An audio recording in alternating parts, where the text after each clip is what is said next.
না, যেগুলোর কথা আমি এখনই বললাম, মানে বাড়ি গাড়ি, আপনার বিদেশ যাত্রা, আপনার সেই আকাঙ্ক্ষাগুলো, আপনার কোনো জিনিসের অ্যাচিভমেন্ট, সেগুলোর উপরে ভগবানের বাস নেই।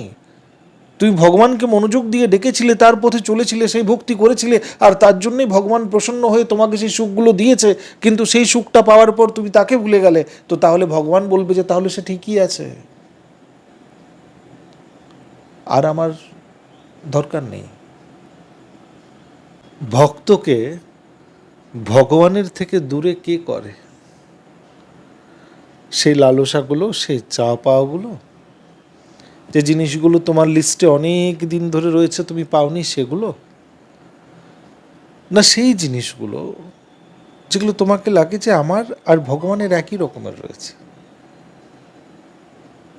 যে নিজের চিত্তের মধ্যে, যে নিজের অন্তরের মধ্যে ওইটুকুনি অনুভব পাই যে আমি ভগবানের অংশ, আমার মন পরিষ্কার হওয়া, আমার নিজের জ্ঞান হওয়া, আমি নিজেকে বুঝতে পারছি, তার মানে আমি ভগবানের অংশ।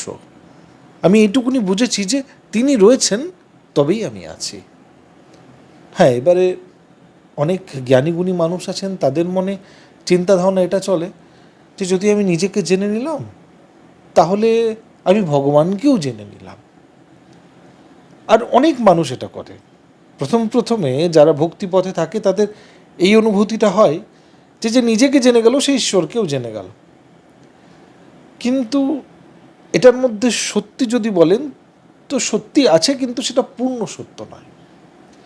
এবার এটাতে বিরোধাভাস হতে পারে, অনেক মানুষ অনেক কিছু বলতে পারে, কিন্তু যেটা সত্য সেটা শোনার জন্য একটু নিজেকে কঠোর করতে হবে, একটু মজবুত করতে হবে। সেটা কি? যে ধরে নিন যে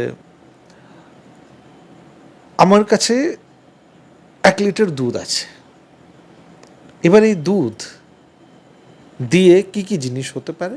অনেক কিছু জিনিস হতে পারে। দই বানাবো, মাখন বানাবো, ছাঁচ বানাবো, ঘি বানাবো। তো দই বানাবো, মাখন বানাবো, ছাঁচ বানাবো, ঘি বানাবো, মিষ্টি বানাবো, আরও কত কিছু জিনিস আমি বানাতে পারি। বিভিন্ন রকমের জিনিস দিয়ে আমি ওটাকে তৈরি করতে পারি।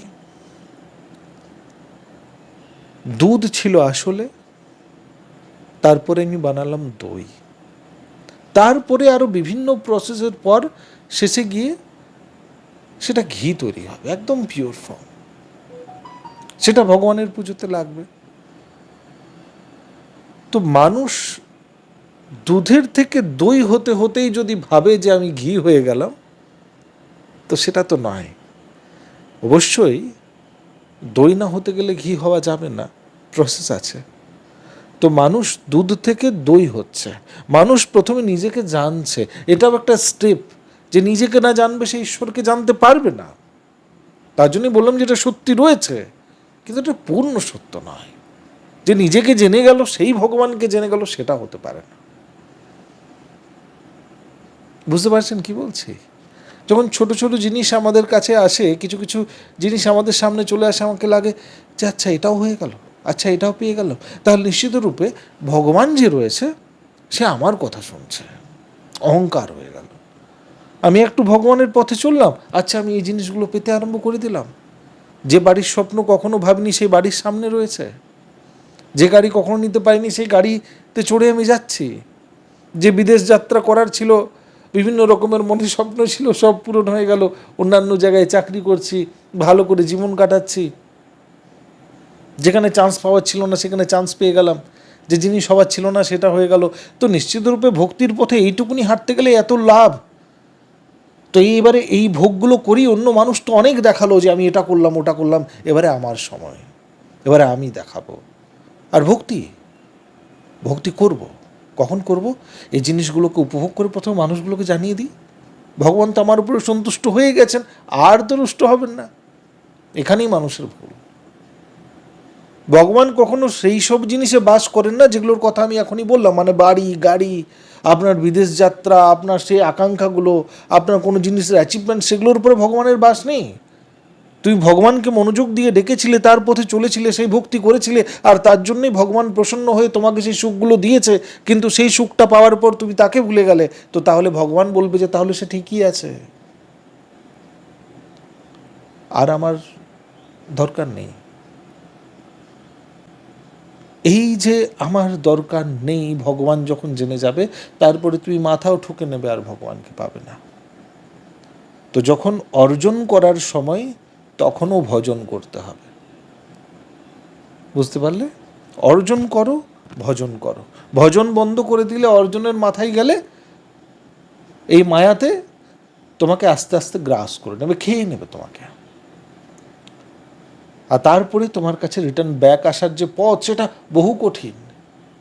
সহজ সরল মানুষ ভগবানের কাছে তাড়াতাড়ি নিজের কথা রাখতে পারে। আর এই পেঁচালো মানুষ, যার কাছে এত সুখ ছিল, সে কখনো এসে ভগবানের কাছে আর সরল হতে পারবে না।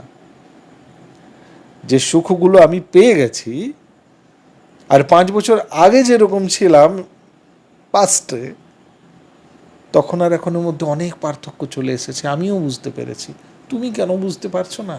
বাবা বলছেন যে সুখের সময় ভগবানকে ছাড়ো না, শরণাগত হও।